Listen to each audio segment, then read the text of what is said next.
ஒரு டெலிவிஷன் ஆங்கரா, அதாவது எப்படின்னா, இப்போ சொல்கிறாங்களா ஆங்கர் அப்படிங்கிறத தாண்டி ஒரு ஸ்டார் ஆங்கர் அப்படின்னு சொல்லக்கூடிய ஒரு பிரஜன் தான், ரைட்டுங்களா? அதுலேருந்து அடுத்து சீரியல் வந்து ஒரு ஒரு பீக்கில் போய் நிற்கிது. எனக்கு தெரிஞ்சு தமிழில் எந்த சீரியலும் அங்கே போய் பண்ணல. ஆமாம், தமிழில். ஸோ அதுக்கப்புறம் படங்கள் பண்ண ஆரம்பிக்கிற ஒரு ஒரு ஆக்டர், ஆனால் ஸ்ட்ரகிளிங் ஆக்டருங்கிற ஒரு ஒரு டேக் வந்து உடம்புலேயே இருந்துச்சு எப்போதுமே. எந்த அளவுக்கு எஃபர்ட் போடுவீங்க அப்படிங்கிறதெல்லாம் பார்க்கும்போது நம்மளுக்கு தெரியும். ஒரு படத்துக்கு எஃபர்ட்னா எஃபர்ட் போட்டுக்கிறேன்டான பிரச்சனையே கிடையாது. ஸோ அந்த பிரஜன் இப்போ எப்படி இருக்காரு? அந்த பிரச்சனை எப்பவுமே ஹாப்பியாக இருப்பார். இப்போ இன்னும் என்ன சந்தோஷம்னா, அந்த செகண்ட் இன்னிங்ஸ் ஆரம்பிக்கும் சொல்லுவாங்களே, நமக்கு பல இன்னிங்ஸ் ஆகிடுச்சு. அது எல்லாருமே இப்போ ப்ரெஸ் மீட்டுக்கெலாம் போனால் கேட்பாங்க. இப்போ நீங்களே என்கிட்ட கேட்டிருப்பீங்க, நிறைய ப்ரெஸ்ஸில் ஆட்களுக்குன்னா, அதாவது ஒரு படம் வரும்போது எப்படி அந்த மனுஷன் மேலே வந்துடணும்டா வரும்ன்ற பியூர் ஹார்ட்டடாக யோசிக்கிற நபர்கள் நிறைய பேர். அதை நீங்களும் என்கிட்ட கேட்டிருக்கீங்க. இப்போ அதுக்கு எல்லாருக்கும் ஒரு புஷ் தேவைப்பட்டிருக்கு. பட் அதோட புஷ் எனக்கு சாண்ட்ரா கிட்டேருந்து வந்திருக்கு. பட் இருந்தாலும் அந்த புஷ் பத்தாதுன்ற ஒரு புஷ்ஷுக்கு தான் பிக் பாஸ் கரெக்டான ஒரு அது அது அது வர்றது 20 வருஷம் இருக்குது ஆக்சுவலாக. 20 வருடங்கள் கரெக்டாக பார்த்தா போனோம், அந்த இன்னிங்ஸ் ஆச்சு, நடித்தோம், வந்தோம், ஒரு பிரேக் எடுத்தோம், திருப்பியும் வந்து டெலிவிஷனுக்கு அவங்க நடிக்க போனால் 10 வருஷம் நான் பிரேக் எடுத்தேன். இப்படிலாம் மாறி மாறி வரும்போது இன்றைக்கி படம் பண்ணுறதே ஈஸியாக இருக்குது. ஜெயிக்கிறது ரொம்ப போட்டமாக இருக்குது. ஏன்னா அது ஒரு பிஸ்னஸ் ஓடிடின்னு சொல்கிறாங்க, மாறி மாறி சொல்கிறாங்க. ஓடிடி இருக்குது சொல்கிறாங்க, போனால் ஓடிடி இல்லைன்னு சொல்கிறாங்க, பெரிய ஓடிடி இருக்குது சொல்கிறாங்க, அவங்களுக்கு இல்லைன்னு இப்போ இதில் நம்ம எந்த இடத்துல எப்படி நம்ம அடுத்த கட்டத்துக்கு நம்ம படம் நல்ல படங்கள் பிஸ்னஸாக மாறி இவருக்கு ஒரு சேஃப் பிஸ்னஸ் இருக்குன்றது ஒரு விஷயம் தேவைப்பட்டிருக்கு. அதுக்கு ஏதோ கடவுள் புண்ணியத்தில் அந்த கப்பல் என்ட்ரி தேவைப்பட்டுச்சு. அதாவது பிரஜன் ஆக்டர்னு தாண்டி இப்போ பிக் பாஸ் பிரஜன்ற ஐடென்டிட்டி அது அப்படி தான் கூப்பிட்றாங்க. பட் ஓகே, அது பெருமையாக இருக்குது. பட் அது என் படத்துக்கு உபயோகமாக இருக்கிற பட்சத்தில் எனிதிங் பாசிபிள்.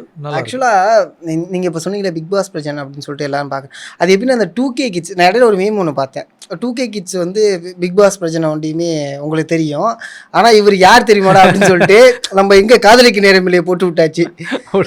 ஸோ அவங்களுக்கு இன்னும் பிரஜன் வந்து தெரியும். ஆனால் அவங்க எல்லாருக்குமே ஒரு கேள்வி இருந்துச்சு, பிரஜன் எப்போ வந்து வெளில வருவார் இந்த சென்ஸ் அந்த அவருக்கான ஒரு ஸ்டேஜ் எப்போ கிடைக்கும், பெரிய ஸ்டேஜ் அப்படிங்கிறது இருந்துச்சு. நிறைய படங்கள் பண்ணுறீங்கல்ல, பட் இருந்தாலும் அப்பப்போ ஒரு டிலே வருது, ஒரு கேப் இருக்குது. ஃபினான்ஷியலாக என்ன பண்ணுறாரு பிரச்சனை? ஃபினான்ஷியலாக ஒன்றுமே இல்லை நமக்கு. இப்போ எனக்கு நான் எப்பவும் ஒரு விஷயம் பண்ணும்போது ஃபோக்கஸ்டாக இருக்குன்னு நினைப்பேன். சர்வைவலுக்கு ஒரு பிஸ்னஸாக எனக்கு அது பண்ண தெரியாது. இப்போ என்கிட்ட ஒரு கோடி ரூபா வந்துச்சுன்னா அந்த 1 கோடி ரூபா கொண்டு போய் நான் படம் எடுத்துருவேன். படம் எப்படி பண்ணணும், ப்ரீ ப்ரொடக்ஷன் எப்படி, போஸ்ட் ப்ரொடக்ஷன் எப்படி, இவ்வளோ வருஷத்தில் அடிபட்டு சில விஷயங்கள் சினிமாவில் கற்றுக்கிட்ட விஷயங்கள் அதுதான். நான் பூஜை போட்ட படங்கள் ட்ராப் ஆனதில்லை, வராமல் இருந்ததில்லை. பல வருஷமாக அந்த படம் அப்படியே கிடக்குதுரா அப்படின்றதில்லை. எல்லா படம் வந்திருக்கு. படம் பண்ண ப்ரொடக்ஷன் கூடயும் புது டைரக்டர் கூடயும் படம் பண்ணிகிட்டே இருக்கேன். Okay, nice nice. ஆனால் ஒருத்தங்கிட்ட ஒர்க் பண்ணவங்க இன்னொருத்தர்கிட்ட வரமாட்டாங்க எப்போவுமே. இந்த விஷயங்கள் எப்போவுமே நடந்துகிட்ருக்கும். என்னோடய இதில் அது நடந்ததே இல்லை. ஃபினான்ஷியலாக அதில் வர விஷயங்கள் நம்ம இவ்வளோ வருஷமாக போய் ஒரு சில பேர் படம் பட்ஜெட்னு எடுத்தோன்னா ஹீரோட தான் பார்ப்பாங்க. ஹீரோயின்கிட்ட பட்ஜெட் சொல்ல மாட்டாங்க. பட்ஜெட்டுங்க பார்த்தீங்க எல்லாமே துண்டு போட்டு பேசினா எப்படிங்க, எனக்கும் சில விஷயங்கள் ஓடணும்ல. ஸோ டீசெண்டாக ஒரு விஷயம் சொல்லுவாங்க. பட் எனக்கு அவங்க கஷ்டம் புரிஞ்சுக்கிறேன். எப்பவுமே ப்ரொடக்ஷன் சைட்லேருந்து வரும்போது கஷ்டத்தை புரிஞ்சுக்கிற ஆள் ஹீரோவை மட்டும்தான் இருப்பதை தவிர வேறு யாருமே புரிஞ்சிக்க மாட்டாங்க. அதில் பாதி டப்பிங்கில் காசு இருக்கும், வராது. நம்ம போய் இதை கேட்க போகும்போது எல்லாம் ஒன்றுமே இல்லைங்க, அது கொஞ்சம் அந்த போஸ்டரில் சரி ஓகே தெரிஞ்சிச்சு, நம்ம தான் ஆடி இன்றைக்கி, அது ஓகே, அதுவும் பொறுத்து போகிறது தான். ஸோ அது கஷ்டமாக தான் இருந்துச்சு. பட் நானும் சாண்ட்ரா மட்டும் தனியாக ஹேண்டில் பண்ணும்போது ஃபினான்ஷியல் வந்து டஃப்பாக இருந்துச்சு. இப்போ ரொம்ப டஃப்பாக இருக்குது, ஏன்னா குழந்தைலாம் இருக்கும்போது.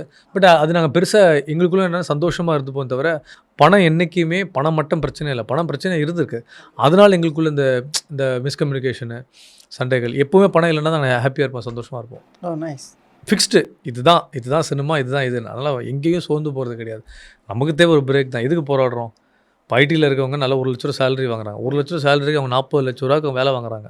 மைண்ட் கேம் ஆடி, ஸ்ட்ரெஸ்ஸு, வியாதி எல்லாமே கொடுத்து கூட மெடிக்கல் இன்சூரன்ஸு கொடுத்துட்றாங்க. இது அவங்க வாழ்க்கை. பட் அதுக்குன்னு ஸ்ட்ரெஸ் இருக்குல்ல. நம்ம வாழ்க்கை வந்து புரிஞ்சு விரும்பி ஒரு விஷயத்த இழந்து போகிறது தான் அந்த வாழ்க்கை. புரிஞ்சுக்கிறவங்க கூட இருக்கும்போது நம்ம பண பிரச்சனை பெரிய பிரச்சனை இல்லை.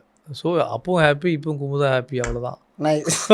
குமுதா ஹாப்பி. ரீசெண்டாக ஸ்டேட்டஸ் பார்த்தேன், ஃபைனலி குமுதா ஹாப்பி ஆனாச்சு. சாண்ட்ரா பற்றி பேசினதுனால நான் ஆரம்பிக்கிறேன். ஆஃப்டர் சாண்ட்ரா உங்கள் லைஃப்பில் வந்ததுக்கப்புறம் என்னென்ன விஷயங்கள்லாம் மாறிச்சை தாண்டி பிரஜன் யாருன்னு பிரஜனுக்கு உணர்த்தினது என்ன சொல்கிறது, நான் ஒரு குடும்பத்தில் அப்பா அம்மா தம்பி இந்த அம்மாவோட பையன் எதுவுமே தெரியாது. அப்பா போலீஸ் சப் இன்ஸ்பெக்டர், அம்மா ஃபேமிலி போலீஸ் ஆர்மி. நான் மட்டும் தண்ணி தெளிச்சுட்டு ஓடி வந்துட்டேன். இந்த பக்கம் சினிமாவில் சம்மந்தமே இல்லை. எங்கள் அப்பா நான் சினிமா பண்ணுறதும் சினிமாவில் போகிறதும் என்னடா நான் எவ்வளோ பேரை பார்க்குறேன் நைட் ஷோக்கு போய் பிடிக்குது. அவர் ஒரு கிரைம் ரெக்கார்டாக பார்த்துட்டார் சினிமா ஆட்களை. ஓகே. நான் சொன்னேன் அப்படி கிடையாது. ஸோ இன்னார் பையன் தாண்டி இன்னார் அப்பான்ற மாதிரி நான் ப்ரூவ் பண்ணி அவரால் முடியாத விஷயத்த கூட நான் இங்கே போய் பாருங்களேன் அப்படின்ட்டு இந்த அளவுக்கு ஆயிடுச்சேன். போய் பாருங்கப்பா. இது புரிய வைக்கிறது அவர் டைம் எடுத்துச்சு. ஸோ நம்ம எவ்வளோ ஹானஸ்ட்டாக ஒரு இடத்துல இருக்கோம், கரெக்டாக இருக்கோமா, அவர் பார்ப்பாங்கல்ல எல்லாமே. ஆமாம். கவர்மெண்ட் ஜாப் எடுத்துகிட்டு போட்டோம் சேஃபாக, ஒரு ஐபிஎஸ்ஸாக இருந்துட்டு போ எங்கள் அப்பாவுக்கு ஆசை. பட் எனக்கு அதில் உடன்பாடு இல்லை. ஒரு ஐபிஎஸ் வந்து ஒரு ஐபிஎஸ் ட்ரெஸ் மட்டும் தான் போடுவேன். நான் இன்றைக்கி பல ட்ரெஸ்ஸை போடுவேன்ல ஆர்டிஸ்டாக. எங்கள் அப்பாவில் ஒரு ட்ரெஸ் தான் போட முடியும். அதனால் எங்கள் அம்மாவுக்கு அந்த இன்ட்ரெஸ்ட் இருந்துச்சு. ஸோ ஒரு மனுஷனாக பிரஜனை வந்து கரெக்டாக ஃபார்ம் பண்ணி நீ டெலிவிஷன் பண்ணிகிட்ருக்க, உன்னை வந்து படத்துக்கு புஷ் பண்ணி நீ ஒரு ஹீரோ ப்ராடக்ட்டு, ஆனால் படத்துக்கு ட்ரை பண்ணு, உன் கெரியர் இதிலே இதாக்கிறாத சொல்லி நான் இதுவும் பண்ணேன் அதுவும் பண்ணேன். எனக்கு ஒரு புரிதல், நீ இப்படி தான் நடந்துக்கணும், இப்படி தான் இருக்கணும் சொல்லி பல விஷயம் கற்றுக் கொடுத்தாங்க. அவங்கள பார்க்கும்போது நல்லா மெச்சூர்டாக இருப்பாங்க, ஆனால் டக்குன்னு அழுது ஒரு குழந்தை மாதிரி மாறிடுவாங்க. ஆனால் இவங்ககிட்ட இருந்து பல விஷயங்கள் நான் கற்றுக்கிட்டு ஒரு ஃபார்ம் ஆகி நான் ஒரு மெச்சூரிட்டி கிடச்சி வாழ்க்கை என்ன, யாரில் நம்பலாம், யாரில் நம்பக்கூடாது, யார்கிட்ட நோ சொல்லலான்றது ரொம்ப இம்பார்ட்டண்டான விஷயம். நம்மளால் யார்கிட்டையும் நோ சொல்ல முடியாது, ரொம்ப கஷ்டம் அது. ஆமாம். இவ்வளோ வருஷத்து விஜய் சேதுபதியே இப்போ தான் நோ சொல்ல ஆரம்பிச்சிருக்காரு. அந்த ஸ்டைலில் சொல்லிப்பார், இப்போ என் வாழ்க்கை சூப்பராக சொல்லிப்பார். ஆமாம். நோ சொல்ல ரொம்ப டஃப். அந்த நோவை நான் கற்றுக்கிட்டேன். ஓகே. நோ சொல்லிப்பாருங்க வாழ்க்கையில். எல்லாருக்கும் எஸ் சொல்லுவீங்க, ஆனால் எஸ் சொல்லக்கூடாத இடமும் இருக்கும். அந்த நோ தான் வாழ்க்கையை மாற்றும், ரொம்ப இம்பார்ட்டன்ட். அது எனக்கு நிறைய விஷயங்கள் கற்றுக் கொடுத்தாங்க பயங்கரமாக.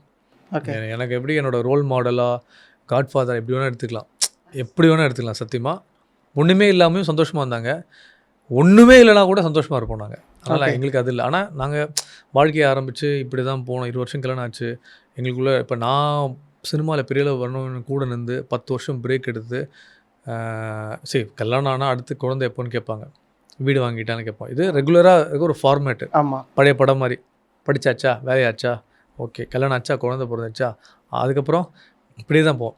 நம்ம அந்த ஸ்ட்ராட்டஜியில் வரக்கூடாது. அதனால் நீ நான் நம்ம வெளியே யாரை வேணால் இப்படி பேசிட்டு போட்டோம்.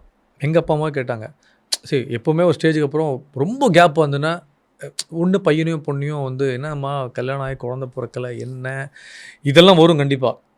அப்போது இதுக்கெல்லாம் நம்ம காது கொடுத்து நம்ம ரெடி ஆகணும். ஸோ இதெல்லாமே பொறுத்துக்கிட்டு ஒரு பொண்ணாக இருந்து அது ரொம்ப கஷ்டமான விஷயம். எப்படி வேணால் பேசிடுவாங்க யார் எவ்வளோ, அதையும் விட்டு எல்லாத்தையும் பொறுத்துக்கிட்டு பிரேக்கப் பண்ணி என்னை தள்ளி தள்ளி தள்ளி தள்ளி தள்ளி தள்ளி தள்ளி கொண்டு போய் சேர்க்குற இடத்துக்கு. சரி அந்த ஸ்டேஜ் நமக்கு தெரியும், நம்ம எங்கே வரும் நமக்கு தெரியும். ஆனால் அந்த இடத்துக்காக ஒருத்தன் புஷ் பண்ணோம். அது அண்ணனோ தம்பியோ அப்பாவோ அம்மாவோ இதெல்லாம் கடந்து இது எல்லாமே சேர்ந்து ஒரே ஆளாக மனைவியாக இருக்கிற பட்சத்தில் புரிஞ்சுக்கிற இடத்துல கொண்டு போய் நிப்பாட்டுறதுலாம் சாதாரண விஷயம் கிடையாது. கண்டிப்பாக. ஏன்னா நீங்கள் இப்போ சொல்லும் போது தான் தெரியும் எந்த அளவுக்கு எமோஷனாக இருந்திருக்கீங்க அப்படின்னு. வெளிலேருந்து பார்க்கும்போது ஃபைன், வெளிலேருந்து பார்க்குற எல்லாருக்கும் ஒரு விஷயங்கள் ஒரு பெர்ஸ்பெக்டிவ் தெரியும். ஏன் இந்த அளவுக்கு ட்ராமாவா அப்படிங்கிற மாதிரிலாம் நம்மளுக்கு அஃப்கோர்ஸ் தெரியும். நானே ஷாக் ஆகிருக்கேன், டக்குன்னு எப்படி இவ்வளோ விஷயங்கள் பண்ணுறாங்க எனக்கு புரியவே இல்லையே அப்படிங்கிற மாதிரி. நான் அப்போலாம் கால் பண்ணி சரி பிரச்சனை போட்டு கேட்டுருவோம், ஃபைன் நம்ம நேரில் பார்க்கும்போது பேசிப்போம். ஸோ இந்த ஒரு பெர்ஸ்பெக்டிவ் இருந்துச்சு. பட் நீங்கள் இப்போ பேசும்போது தான் தெரியுது எந்த அளவுக்கு எமோஷ்னலாக 2 பேரும் இருந்திருக்கீங்க. அது மட்டும் இல்லாமல் இன்னொரு விஷயம்னா அவங்க ரொம்ப சின்ன வயசில் ரொம்ப கஷ்டம் அனுபவிச்சிருக்காங்க. அது எவ்வளோ பெண்களுக்கு நடந்திருக்கும் தெரியாது, நடந்திருக்கலாம். அப்பா அம்மா அப்படியே சின்ன வயசில் டைவர்ஸ்டு, அண்ணன் ஆக்சிடெண்ட்டில் இருந்துட்டார். நான் கல்யாணம் பண்ணுற ஒரு 2008க்கு முன்னாடி, ஒரு வருஷம் முன்னாடி. அது என்கிட்ட சொல்லக்கூட இல்லை, இறந்ததுக்கு அப்புறம் தான் சொன்னாங்க. அப்போ அந்த டெட் பாடி வந்து மார்ச்சரியில் பார்க்கும்போது அந்த அதாவது நம்ம இப்போ ஒன்று நம்ம கட்டின வாட்ச்சு இல்லை கையில் ஒரு மார்க் இதை வச்சா கண்டுபிடிப்பாங்க. ஸோ அந்த மார்ச்சரியில் வந்து அவங்க இறந்ததுக்கப்புறம் அந்த விஷயம் கீழ்பட்டு அந்த இழுத்தோடனே கால் வரும் ஃபஸ்ட்டு. அந்த வந்த காலிலே எங்கள் அண்ணன் தான் வேணாம் மூடிருங்க, எங்கள் அண்ணன் முகத்தை பார்க்க வேணாம் கண்டுபிடிச்சாங்க. அப்போது அவங்க அண்ணன் கூட எவ்வளோ அட்டாச்சாக இருந்திருப்பாங்க. அந்த காலை நீங்கள் என்ன பெருசாக கண்டுபிடிப்பீங்க, அந்த காலை தழும்பே கிடையாது, இல்லவே இல்லை. ஸோ அவ்வளோ அட்டாச்சாக ஒரு இருக்கிற இடத்துல அம்மா ஒரு பொண்ணு வளரும்போது அம்மா வந்து ரொம்ப முக்கியமான ஒரு விஷயம். ஒரு ஏஜ் அட்டன் பண்ணுற டைமில் அந்த அம்மான்றது ரொம்ப முக்கியமான ஒரு பாயிண்ட். அப்படி இல்லாத பட்சத்தில் தனியாக வாழுவோம். அப்பாவில் எவ்வளோ நாள் பொண்ணோட சில விஷயம் அப்பா கிட்ட சொல்ல முடியாது. ஆமாம், பசங்க சொல்லுவாங்க. ஸோ அந்த இடத்துல ஒரு தேவையான இடத்துல அவங்க இல்லாத பட்சத்தில் கல்யாணம் பண்ணோம், இங்கேருந்து வந்தோம், ஹாஸ்டலில் இருந்தாங்க, கஷ்டப்பட்டாங்க. இவ்வளவும் ஒரு பொண்ணு ட்ராமா. அப்பா இப்போ ரீசெண்டாக ஜனவரி 9th கேன்சரில் இருந்தார். 2012லேருந்து நானும் ட்ரீட்மெண்ட் எடுத்து ஒரு நாளைக்கு 100 கிலோமீட்டர் போய்ட்டு வருவோம் அவங்க அப்பா ட்ரீட்மெண்ட்டுக்கு. ஓகே. ஸோ இவ்வளவும் அந்த இவ்வளோ பார்த்தவங்களுக்கு உடையவே இல்லை. அவங்க அப்பா இறந்தப்போ தான் நான் ஷூட்டில் இருந்தேன். அப்போ நான் ஷூட்லேருந்து வரேன். இங்கேருந்து பாப்பா குழந்தைங்களும் அம்மாவும் ஃப்ளைட்டில் போகிறாங்க. அப்போ என் குழந்தைய வந்து ஃப்ளைட்டில் கூப்பிட்டு போகிறோன்னு ஆசைப்பட்டது ஒரு நல்ல ஒரு இடத்துக்கு அவங்க ஆசைப்பட்டது. ஆனால் அவங்க தாத்தாவோட டெத்தில் தான் ஃபஸ்ட்டு ஃப்ளைட்டுகளில் ஏறுறாங்க குழந்தைங்க. அப்போ வந்து இவ அழுகிறா. ஆனால் அந்த குழந்தைங்களுக்கு அவங்க குழந்தை ஜாலியாக ப்ரிப்பேராக பிக்னிக் போகிற மாதிரி போகிறாங்க. குழந்தைங்களுக்கு தெரியாதுல்ல. ஆமாம். அவங்க பயங்கர ஹாப்பியாக இருக்காங்க. நான் சொன்னேன் அவங்களுக்கு தெரியாது, அவங்க என்ன கேட்குறாங்களோ வாங்கி கொடு, பிரச்சனை இல்லை. நீ போ, நம்ம ஒரு விஷயத்துக்கு தான் போகிறோம், ஒரு கிட்டத்துலேயே ஒரு நல்லது. அவங்கள பொறுத்தவரை தெரியாது. அவங்க போகிறாங்க, ஹாப்பியாக போகிறாங்க. மார்ச்சரி பாக்ஸில் போய் நான் ஊட்டிலேருந்து ஷூட்டிங்கை வந்து நிப்பாட்டிட்டு நான் போய்ட்டு ஒரு 2 days வந்துடுறேன்னு பெர்மிஷன் வாங்கிட்டு எல்லாம் முடிச்சு நான் திருப்பி ஜாயின் பண்ணுறேன் ஷூட்டிங்கை. ஓகே. இதுவும் கடந்து போனோம், அவரை ஒன்றும் பண்ண முடியாது. அவள் போனால் நான் போனேன், என்னை பார்த்தோன்னே அங்கே தான் பிரேக் அவுட் ஆகி அழுதாங்க. அவங்க அப்பா இருந்தது, அது வரைக்கும் அழலை. Okay okay. ஸோ அது நடக்கும்போது இவ்வளோ ட்ராமா நடந்தவங்களுக்கு இப்போ நீங்கள் பிக் பாஸில் நடந்த விஷயத்துக்கு கம்பேரிட் பண்ணும்போது இது எந்த விதத்தில் இது ட்ராமாவாக இருக்க வாய்ப்பு இருக்குது? அப்போ எனக்காக தான் வந்தாங்க பிக் பாஸில். நான் எவிக்ட் ஆகி போனது அன்ஃபேராக தோணிருக்கு. அப்போ யாருக்காக நான் வந்தேனோ அவரே இல்லாத பட்சம் அப்போ நான் என்ன பண்ண முடியுன்றது தான் அதாங்க நடந்த விஷயங்கள். ரொம்ப அழகான ஒரு எக்ஸ்ப்ளனேஷன். இது வந்து ஜஸ்டிஃபிகேஷனுக்காக இல்லை, ஆமாம், இது ஒரு எக்ஸ்பிளைன் தான். அவங்க இப்படி நடக்கிறதுக்கான காரணங்கள் இவ்வளோ இருக்குன்னு. அண்டு ஒவ்வொருத்தவங்க கடந்து வந்த பாதையை சொல்லும்போது சாண்ட்ரா அவர்களும் சொன்னாங்க. ரொம்ப ஷாக்கிங்கான நிறைய விஷயங்கள் எல்லாம் சொன்னாங்க. என்னென்னா லைக் டிவோர்ஸ் பற்றி பேசியிருந்தாங்க. அதுக்கப்புறம் இப்போ நல்லபடியாக போயிட்டுருக்கும். அந்த ஒரு பீரியட் எப்படி இருந்துச்சு? அது என்னென்னா கல்யாணம் புதுசில் இது எல்லாருக்கும் இந்த விஷயம் நடக்கும். அது நான் அம்மாவோட பையன், பட்டு நான் யாரும் இதில் தவறு சொல்ல விருப்பப்படல. எப்படி அதுதான் எப்படி ஒரு முடிவு எடுக்கிறது, என்ன பண்ணலாம், ஒரு புரிதல் இருக்குது அதில். கல்யாணம் எப்படி நடந்துச்சுன்னா, என் ஃப்ரெண்டு ஹாஸ்டலில் போய் தங்க வச்சோன்னே அங்கே ஒரு பொண்ணு வந்திருக்கு, சரண்யான், மறக்கவே முடியாது.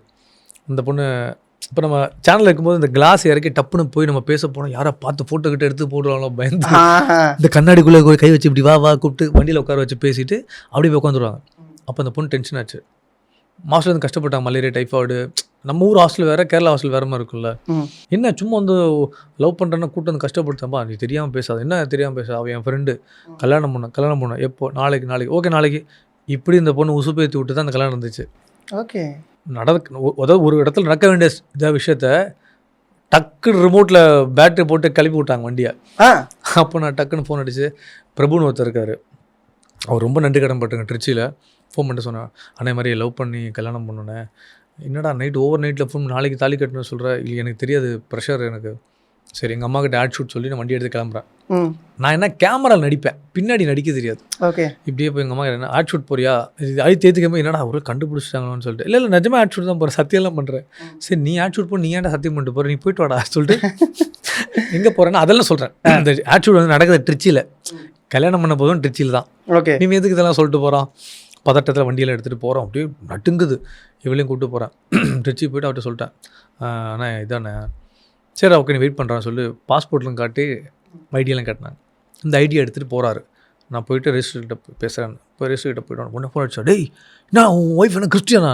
அப்படியா, ஒரு சைட் பண்ண நீ கிறிஸ்டியனா? ஆமாம் அண்ணா கிறிஸ்டியனாண்ணே. டேய் நிஜமாக கேட்குறேன், நீ கல்யாணம் பண்ணோன்னு தானா இல்லை ஏதாவது பிரச்சனை போய் மாட்டி விட்றாதா? நான் சொன்னேன், லவ் பண்ணும்போது ரிலீஜன்லாம் பார்க்கல, அது எனக்கு தெரியாது, தேவையும் இல்லை. ஒன்று அங்கே அப்போ தான் எனக்கு தெரியும் படத்தில் வர மாதிரி ரெஜிஸ்டர் ஆஃபீஸில் 1 மாதம் போர்டில் போட்டு விடுவாங்க. இதெல்லாம் நமக்கு தெரியாத. அப்ஜெக்ஷன் யாரும் சொல்லக்கூடாது, அங்கேருந்து தெரியாது. அப்போ பண்ண முடியாது சொல்லிட்டாங்க. நான் இதெல்லாம் எனக்கு தெரியாது, நான் இங்கே உட்காந்துருவேன், கல்யாணம் பண்ணி வைக்கணும். சரி திருவாரூரில் பக்கத்தில் திருவாரூரில் ஒரு சிவன் கோவிலில் விஜயதசமி அன்னைக்கு. ஓகே. அப்படியே போய் 7 மணிக்கு தாலி கட்டுறேன். தாலி கட்டியாச்சு. அப்புறம் தான் ரெஜிஸ்டர் பண்ணது. அப்போ அவங்களுக்கு 17 வயசு. ஓகே. அதுவும் தெரியாது. இப்படிலாம் நடந்தே தாலி கட்டி சந்தோஷமாக அந்த பூவெல்லாம் போட்டு தாலியெல்லாம் கட்டினோன்னே உண்மையாலே அப்போ தான் கண்ணு கிளம்புன விஷயம். அந்த ஃபோட்டோ நிறைய வைரலாக இருக்கும் அந்த இடத்துல. ஒன்றுமே தெரியாமல் ஒரு 2 பேர் எந்த அளவுக்கு மெச்சூர்டுன்னு தெரியாது, ஒரு அழகான வாழ்க்கைக்காக 2 பேர் கால் எடுத்து வச்சு அந்த லவ் மட்டும் தான் அங்கே இருந்திருக்குன்ற தாலி கட்டின விஷயம் தான். அந்த கண்ணில் சந்தோஷம் மட்டும்தான் இருக்கும். அப்படி தான் ஆரம்பித்தோம். சமல்ல. ஆனால் அது இந்த அளவுக்கு தாக்கு பிடிச்சி ஓகேயா, காசு இருந்தாலும் இல்லைனாலும் இந்த ஆள் இப்படி தான், நான் இப்படி தான் வாழ போகிறேன் அப்படிங்கிற மாதிரியான ட்ராவல் பண்ணுறது சாதாரணமான விஷயம், பெரிய விஷயம் ஆக்சுவலாக. உண்மையில் காசு முக்கியம் தான் வாழ்கிறதுக்கு. அப்போ ஏன்னா இதெல்லாம் பண்ணி வீடெல்லாம் போய் ஃபஸ்ட்டு வீடு எடுத்த வாடகைலாம் 1 லட்சம் தான் கையில் இருந்துச்சு. அப்போ கார் இருந்துச்சு, 8,000 ரூபா வாடகை. 1 லட்ச ரூபாய்க்கு வந்து 80,000 ரூபா அட்வான்ஸ் கொடுக்கணும். அம்மா அக்செப்ட் பண்ணிட்டாங்களா? அது ஓகே. நீங்கள் ஆமாம் அம்மா அக்செப்ட் பண்ணிட்டாங்க. லவ் கம் அரேஞ்ச் தான். ஓகே. ஆமாம், நான் அப்போ பண்ணிட்டு காதலிக்கிற மேலே ஷூட் போயிட்டேன். எங்கள் வீட்டிலேருந்து ஃபோன் அடித்து கேட்டாங்க, என்ன ஏதோ கல்யாணம் பண்ணிட்டியாம? என்னதுமா கேட்டேன். இல்லை இப்போ இதெல்லாம் ஒன்று கேட்காத, அவங்களுக்கு தெரியும் உஷாரா. இல்லை கேட்டுச்சு. எங்கே இருக்கா அந்த பொண்ணு கேட்டேன். நம்ம ஹாஸ்டலில் தங்குறாங்க. அப்போ நான் ஷூட்டிங் முடிச்சு வர 45 டேஸ்க்குள்ளே எங்கள் அம்மாவும் அவளும் இப்படி ஆகிட்டாங்க, செம்ம ஃப்ரெண்ட்ஸ் ஆகிட்டாங்க. ஓகே. இவங்க போய் ஃபுட்டு கொடுப்பாங்க, பார்ப்பாங்க, எல்லாம் லவ்கா மேரேஜ். அப்போ சொன்னாங்க, நீங்கள் பண்ணது ஒரு கல்யாணம் கிடையாது, கல்யாணம் தான், ஆனால் பெரியவங்க நடத்தி வைக்கிற விஷயம் இருக்குல்ல, அவள் லவ்கம் அரேஞ்ச் பண்ணி வச்சாங்க. ஆனால் எப்பயும் மாமியார் மருமக இக்கரைக்கு அக்கறை பச்சைன்னு சொல்லுவாங்களே, அந்த பிரச்சனைகள் இருக்கும் கண்டிப்பாக. ஒருவேளை அவங்க பாயிண்ட் ஆஃப் வியூ பார்க்கும்போது அவங்க வேறு மாதிரி கல்யாணம் பண்ணலாம் யோசிச்சிருப்பாங்க, அது ஓகே. ஆனால் இப்போவும் அவன் நல்லா வாழ்ந்து சந்தோஷமாக தான் இருக்கான்றது தான் யோசிக்கணும். அவங்க இப்போவும் பேசுவாங்க. ஒரு ஸ்டேஜுக்கு அப்புறம் வந்து நானும் அவங்களை டிஸ்டர்ப் பண்ணல, பேசிகிட்டு இருக்கேன் நான், ஓகே. பட் அவங்களும் ஏஜ்டான ஆட்கள். எங்கள் அம்மாவுக்கும் ஹெல்த்தோட விஷயங்கள்லாம் இருக்குது. எங்கள் அம்மாவுக்கும் அவங்களுக்கும் ஒரு கேன்சர் ட்ரீட்மெண்ட்லாம் போய் இப்போ நல்லா இருக்காங்க. கேன்சர் அவுட் ஆஃப் கேன்சர் ஆகிட்டாங்க. எனக்கு அது புரிஞ்சிச்சு. இப்போ எப்போவுமே நான் வந்து சொல்கிற மாதிரி தான், எல்லாருக்குமே பிக் பாஸ் சொல்கிற மாதிரி தான், அவர் ஸ்பேஸ் கொடுப்பேன். அந்த ஸ்பேஸ் கண்டிப்பாக கொடுத்தவன வாழ்க்கையில் எல்லாருக்கும் சொல்லிட்டு இப்போ நான் பேசுவேன். என் தம்பி கனடாவில் இருக்கான், அவனும் ஒரு இலங்கை பெண்ணை தான் கல்யாணம் பண்ணான், லவ் பண்ணி ஹாப்பியாக போயிட்டுருக்கு. சின்ன சின்ன விஷயங்கள் கண்டிப்பாக ஃபேமிலியில் இருக்கணும்ல, இல்லைன்னா அப்புறம் என்ன பிரச்சனை? கண்டிப்பாக அதை தாண்டி நம்ம என்ன பண்ணிக்கிட்டு இருக்கோம், நம்ம எப்படி தாண்டுறோம், எப்படி வாழ்கிறோன்னு ஒரு எக்ஸாம்பிள் இருக்குது. லவ் பண்ணுறதை விட லவ் எவ்வளோ ஸ்ட்ராங்ன்றதை வாழ்ந்து காட்டணும், அதுதான் வாழ்க்கை. நான் நினச்சது நிறைய பேர் இண்டஸ்ட்ரியில் வந்து லவ் பண்ணுறாங்க, கல்யாணம் பண்ணுறாங்க, பிரிஞ்சுறாங்க. அந்த தப்பை பண்ணக்கூடாது. ஸ்பேஸ் கொடுத்து பேசி முடிச்சு விஷயம் முடிஞ்சு போய். நான் இது வரைக்கும் நான் சண்டை போட்டதே கிடையாது, வாழ்க்கையில் சண்டை போட்டதே கிடையாது. அது ஓகே, நடந்துச்சு. இல்லை, நல்ல விஷயம். அது அப்படியே இருக்கட்டும். ஆமாம், அப்படிதான் இருக்கும். டிஸ்டி படாமல் அப்படியே இருக்கட்டும். அப்படிதான் இருக்கும், மாறாது. அதாவது காதலிக்க நேரமில்லை அப்போலாம் வந்து எல்லாருக்குமே தெரியும், இந்த பிரஜன் வராரு அப்படின்னா பிரஜன்பா அப்படிங்கிற ஒரு லைம் லைட் வந்து அடிச்சுக்கிட்டே இருக்க முடியும். அப்போ ஆடிஷன் அப்படிங்கிற ஒரு ப்ராசஸ் வந்து போயிட்டு இருப்பீங்களா அப்படி? இல்லை, அப்போ ஆடிஷனில் இப்போ இந்த சன் மியூசிக்கில் வந்து ஆங்கராக இருக்கும்போது அதுக்கப்புறம் எனக்கு கூப்பிட்டாங்க பார்த்துட்டு. இப்போ ஃபோன் பண்ணி மாதிரி விஷயம் பண்ணலாம் சும்மா. அது 2006-07 அப்போ பண்ணி லிவிங் டுகெதர் பண்ணாங்க. ஓகே கண்மையில் மணிரத்னம் சார் இப்போ தான் பண்ணார். விஜய் டிவி அப்போயே அந்த ஃபார்மேட் க்ரியேட் பண்ணி வச்சிச்சு. அது விஜய் ஆண்டனி சார் மியூசிக்கு, தாமரை லிரிக்கு, 19,000 டவுன்லோடு அப்போவே. இப்போ விஜய் ஆண்டனி சார் எங்கே கன்சர்ட்லாம் போனார்னா அது எனக்கு டேக் பண்ணுவாங்க. என்னடா இப்போ கூட பிக் பாஸ் உள்ள என்ட்ரி அந்த பாட்டு, இப்போ பிக் பாஸ் ஸ்கூலில் அந்த பாட்டை போட்டு தான் உள்ளே விடுறாங்க. அதாவது அது ஒருத்தன் லைஃபை மேஜிக்கை திருப்பி போடுற விஷயம் இருக்குல்ல. உங்களுக்கு ஒரு சொல்லவா, அந்த சாங்கை வச்சு எனக்கு ஒரு பொண்ணு ப்ரப்போஸே பண்ணியிருக்கு. ப்ரப்போஸ் பண்ணாது ஓகே, நான் அக்செப்ட் பண்ணனான்னு கேட்குறீங்களா? சொல்லுவாங்கல்ல, என்னோட காதலி என் மனைவியா. இல்லை அப்போ ஓகே. இல்லை, அந்த மூமெண்ட்டில் நடந்திருக்குல்ல, அதெல்லாம் பயங்கரம். எவ்வளோ பேர் எனக்கு மெசேஜ் பண்ணுவாங்க. ஆமாம், அதெல்லாம் சூப்பர். ஆக்சுவலாக அதெல்லாம் எனக்கு கோல்டன் பீரியட், அதெல்லாம் அழியாது. கண்டிப்பாக அதான் சொல்கிறேன். இன்னும் ஒரு 2-3 டெக்கேட் போனாலுமே இந்த விஷயத்தை பற்றி பேசுறதுக்கு ஆட்கள் இருந்துக்கிட்டே இருப்பாங்க, அது மாறாது. ஆடிஷன் அப்படிங்கும்போது பிரச்சனை எப்படி ரிசீவ் பண்ணுறாங்க? இல்லை, நான் இப்போ சொல்கிறேன். இப்போ இருக்க ட்ரெண்ட் ஆடிஷன் வந்து இப்போ ஆடிஷன் இருக்குது. அப்போ ஆடிஷனில் ஃபேமில் வச்சு எனக்கு வச்சாங்க, நம்ம நடிப்போம் தெரிஞ்சு அது பெரிய பிளாக் பஸ்டர் ஆச்சு. இப்போ வந்து எதாவது கூப்பிட்டா கூட நான் ஆடிஷன் கேட்டு நான் போய் பண்ணுவேன். அதெல்லாம் சரி, நம்ம சீனியர் அப்போல்லாம் கிடையவே கிடையாது. வடிவுக்கரசி அம்மாவுக்கு வரைக்கும் ஏன் அவங்கள ஆடிஷன் எடுக்கணும்?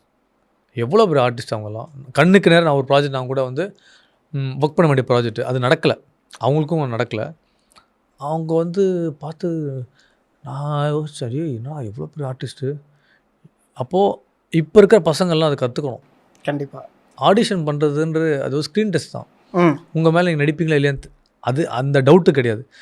லுக் வைஸ் அது இன்னும் மேலே நடந்துகிட்ருக்கு. ஒரு கெட்டப் போட்டு லுக்காக இருந்து பேசுனா கரெக்ஷன் பண்ண முடியுமான்றது தான் அது ஆடிஷனு. சில பேர் இன்றைக்கும் ஆடிஷன் நடத்துறதுன்ற இந்த கேரக்டரை கொடுத்துட்டு பண்ணுறது ஒரு விஷயம் இருக்குது.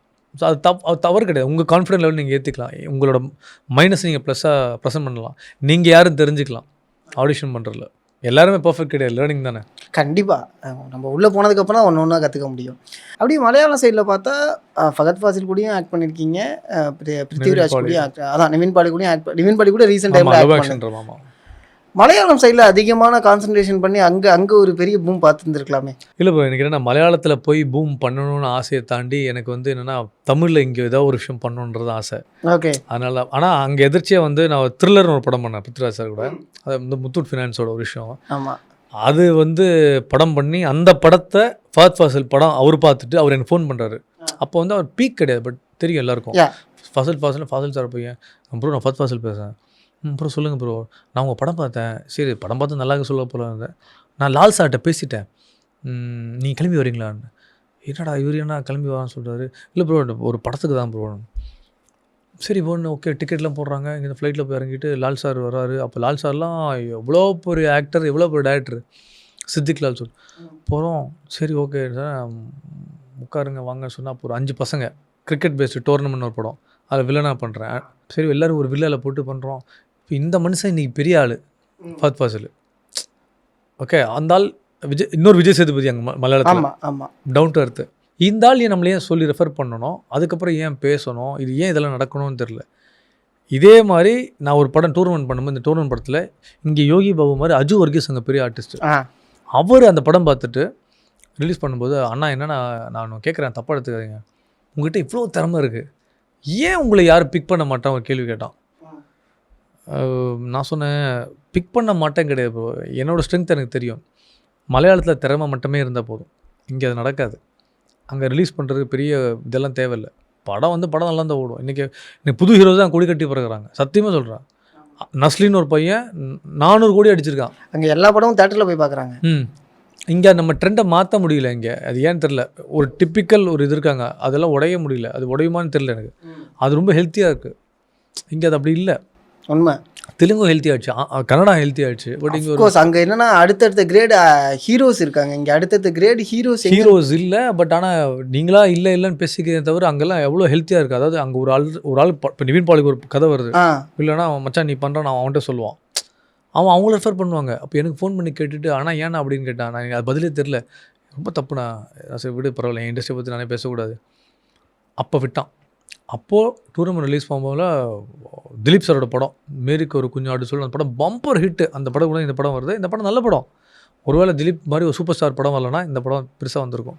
ஓகே. அப்போ பெரிய கேமராமேன் டூர்னமெண்ட்டில் ஒர்க் பண்ணோடனே நல்ல லிங்க் கிடச்சிச்சு. ஓகே ஃபைன் அப்படின்னு சொல்லிட்டு சடனாக அதில் ஒர்க் பண்ணி என்னை தேட்டரில் பார்த்ததுக்கப்புறம் சடனாக அவ்வளோ வருஷம் கழிச்சு சாண்ட்ரா எங்கேயோ ஏர்போர்ட்டில் பார்த்துருக்கான். அண்ணா எப்படி இருக்காருன்னு. அப்போல்லாம் பீக் ஆர்டிஸ்ட்டு. ஸோ அந்த ரெஸ்பெக்ட் வச்சு கேட்டுட்டேன். இல்லை அண்ணாக்கு ஒரு நல்ல குட் மெசேஜ் நான் சொல்கிறேன். இல்லை சொன்னார். அப்படியா சரி ஓகே. டக்குன்னு ஃபோன் அடிக்கிறான். அண்ணா எப்படின்னா இருக்கேன் ஞாபகம் இருக்கான் அஜு, என்ன அஜு ஞாபகம் இருக்கான், நான் ஃப்ளைட் டிக்கெட் போடுறேன் கிளம்பி வா டைம் வந்துச்சுன்னு. என்ன நீ வா, ஏன் நிவின் கூட ஒரு படம் பண்ணலாமா? யோ நீ கூப்பிட்டு நான் படம் பண்ணலாமா? இல்லை நான் எப்போவுமே வண்டியில் எப்போவுமே ஒரு செட் ஆஃப் ப்ரஷ் வச்சுருப்பேன். என் கூப்பிட்டு ஓடிடுவேன் வண்டியில். நான் அப்படி தான் எப்போவுமே ஒர்க் பண்ண அவ்வளோ ஆசை. கிளம்பி வான்னு சொன்னான். வந்துச்சு. அதாவது நம்ம மேலே ஏறுற செகண்ட் ஃப்ளோர் ஏறது கீழே இந்த வாட்ச்மேன் சொல்லி வச்சுருவாங்க, ஒரு ஆள் வருவார் அனுப்புன்னு. போனேன் இவன் கிட்ட போனேன். இவன் ப்ரோ எப்படி ப்ரோ இருக்கீங்க, நல்லா இருக்கீங்களா போன. அதாவது இந்த ஜென்ரேஷன் இருக்குல்ல, வெங்கட் பிரபு சார் ஜென்ரேஷன், அந்த மாதிரி ஒரு ஜென்ரேஷன். இந்த பசங்களை ஒரு டீம் அங்கே நம்ம பண்ணலாம். அப்படி தான் சூப்பர் ப்ரோ கலக்கலான்னு. எனக்கு இன்னும் புரியல என்ன நடக்கிறதுல உண்மை தான். அப்படியே கீழே வந்து அண்ணா சாப்பிட்டியா நான். அதாவது இப்படி தாங்குறாங்க ப்ரோ. எனக்கு எல்லாருக்கிட்டையும் நம்மளை பற்றி சொல்லி வைக்கிறது என்னடா இது. அப்போ தோணும் நமக்கு, சரி ஓகே நம்ம என்னடா இப்படி நம்ம இவ்வளோ வருஷம் இருக்கோம் அங்கே நடக்கலையே சொல்லுவாள். யார் ஹீரோயின் தெரியுமா கேட்டா, தெரியலையே ப்ரோ. நயன்தாரா சொன்னாங்க. நயன்தாரா ஹீரோயினா ப்ரோ? நான் கேட்ட முதல் கேள்வி நயன்தாராவுக்கு எனக்கு காம்பினேஷன் இருக்கான்னு கேட்டேன். 2 சீன் இருக்குது, 2 சீன் எடிட் பண்ணிட மாட்டிங்களா ப்ளீஸ்ண்ணா.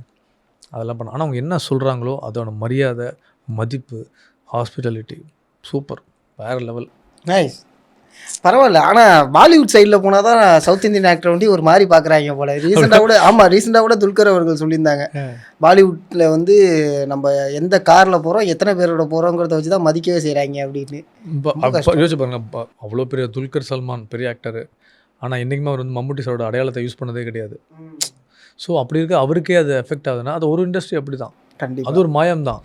மலையாளத்தில் அதெல்லாம் கிடையாது. நீங்கள் எந்த அளவுக்கு நீ திறமை இருக்கா வா. தமிழ் அப்படி இல்லையே, ஓ பிஸ்னஸ் அது இது ஒரு காலத்து அதெல்லாம் இல்லவே இல்லையே பிஸ்னஸ். எனக்கு என்ன ஒரு ஷாக்னா, பிரஜன் வந்து ஒரு கதையும் சூஸ் பண்ணுறாரு, அதுவும் டிஃப்ரெண்ட்டாக தான் பண்ணும். இப்போ D3லாம் வந்து லைக் அதுக்குள்ளே இருக்கக்கூடிய ஒரு த்ரில்லரை பிளான் பண்ணி ஒரு விஷயம் பண்ணுறது, அதுக்கடுத்து ஒரு லவ் சப்ஜெக்ட் பண்ணுறது, எங்கே வந்து அது மிஸ் ஆகுதுன்னு நினைக்கிறீங்க? இல்லை மிஸ் ஆகிற விஷயம் என்னென்னா கொண்டு போய் சேர்க்குற விதம் இருக்குல்ல. மெயினாக நான் சொல்கிறேன், நான் பண்ண படங்கள்லாம் கதையை எடுத்து பார்த்தா லுக்காகவும் நல்லாயிருக்கும், படமும் நல்லாயிருக்கும். ஆனால் படம் பார்த்தா என்னடா பெருசாக ஜெயிக்க வேண்டிய படம், இந்த மனுஷன் உழைச்சிட்டே இருக்காரு. எங்கே தான் தப்புனா, தப்பு நம்ம மேலே கிடையாது. ஒன்று கதையில் சில விஷயங்கள் கொண்டு போகும்போது பர்ஃபெக்டாக பண்ணுறதில்ல. நம்ம வந்து கேட்கும்போது சூப்பராக பண்ணுறாங்க, ஒரு இடத்துல எங்கேயாவது கேஸ்டிங்கில் விட்டுறாங்க. ஓகே ஓகே ஓகே ஓகே இப்போ இளையராஜா சார் படம்லாம் அதெல்லாம் எல்லாமே செம்மையாக இருந்துச்சு. எல்லாம் செம்மையாக இருந்துச்சு. பட் அதோட விஷயங்கள் வந்து கொண்டு போய் சேர்க்கலை. ஒரு நல்ல இடத்துல ஒரு பெரிய கம்பெனியில் சைன் பண்ணுறதுக்கு ரெடியாக இருக்காங்க. ஓகே. அந்த இடத்துல அந்த படம் போய் வேற ஒரு பேப்பரில் சைன் பண்ணுறாங்க. அது தப்பாயிடுச்சு. 3.25 கோடிக்கு என் வாழ்க்கையில் பண்ண பெரிய பட்ஜெட் படம் அதுதான்.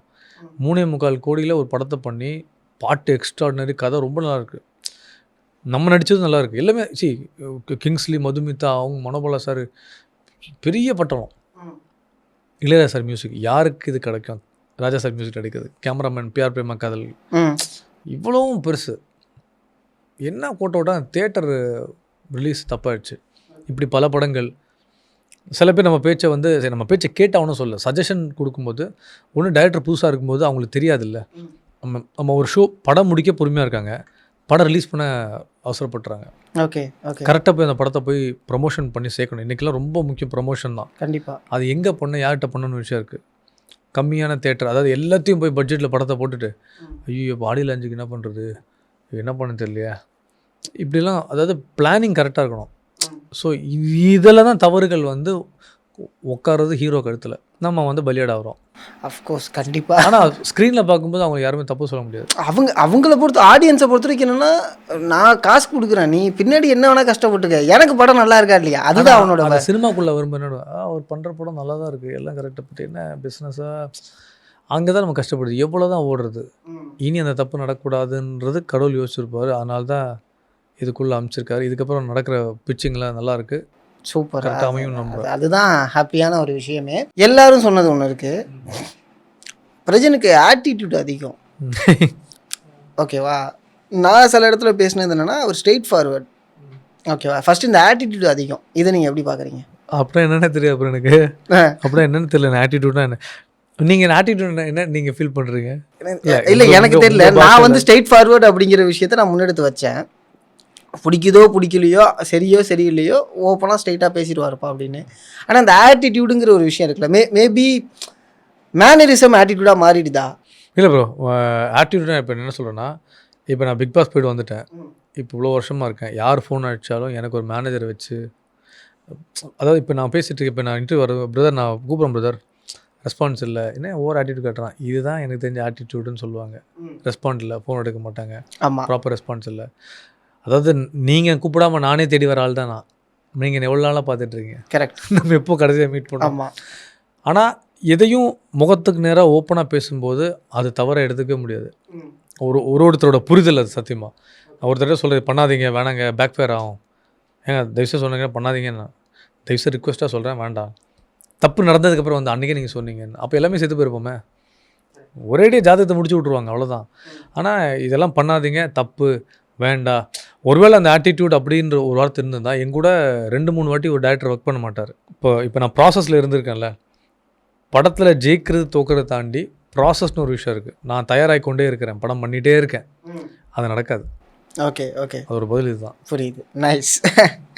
அண்ட் ஒரு அப்பாவா எப்படி ஃபீல் பண்ணுறீங்க? ப்ரௌட். ரொம்ப ரொம்ப அழகாக இருக்குது. ஏன்னா எனக்கு ஒரு பெண்கள் இருந்து தான் பிறக்கணும்னு வேண்டினது. பாபா கோயில் போனது, ஃபஸ்ட்டு ஸ்கேனில் ஒரு குழந்தை தான் இருந்தது, இன்னொரு ஸ்கேனில் டாக்டர் இன்னொரு ஸ்கேனில் இன்னும் குழந்தை வந்தது. சந்தோஷம் தானே டாக்டர், நீங்கள் டென்ஷன் ஆகுறீங்க. கடவுளால் ஆசீர்வதிக்கப்படுறது. சில அழகான விஷயங்கள் லேட்டாக தான் நடக்கும், ஆனால் கரெக்டாக நடக்கும்னு நம்புவேன் கண்டிப்பாக. அது என்னோட இது, யூனிவர்ஸோட இது. அதே மாதிரி தான் இப்போ சினிமாவில் நம்ம வந்து ஒரு பிரேக் வெயிட் பண்ணிகிட்ருக்கோம். நான்லாம் பிக் பாஸ் இவ்வளோ சீசனாக எனக்கு ஃபோனே வரல. ஏன் எனக்கு அந்த ஃபோன் வரல நான் யோசிக்கவே இல்லை. ஓகே, இப்போ நான் யோசிச்சேன், ஒருவேளை இப்போ வந்த ஃபோன் அப்போ வந்து தான் மீனெல்லாம் இப்போ இப்படி இல்லை. ஸோ அதுக்கு நேரங்காலம் இருக்குது, அவ்வளோதான். அதுக்கு you have to wait for it, prepare ஆகணும். ஆமாம். அது அப்பாவாக இருக்கிற சொல்லுதுன்னா 2 பேருமே ரொம்ப அழகான ஒரு 2 ஏஞ்சல்ஸ், இன்க்ளூடிங் சாண்ட்ரா போனால் 3 பேர். 3 பெண்களும் டாமினேட் தான் வாழ்க்கையில். நம்ம என்ன பிரச்சனை நடந்தாலும் எங்கே போனாலுமே வீட்டுக்கு வரும்போது அவங்க முகத்தை பார்க்கும்போது எல்லாமே மறந்துடும். சீரியஸாக என்ன டயர்டாக இருந்தாலும் சரி, ஓகே, பேசுவாங்க, கேட்பாங்க. ஒரு ஆள் வந்து எனக்கு அட்டாச்சு, இன்னொருத்தி சாண்ட்ராக்கு அட்டாச்சு, பயங்கர அட்டாச்சு.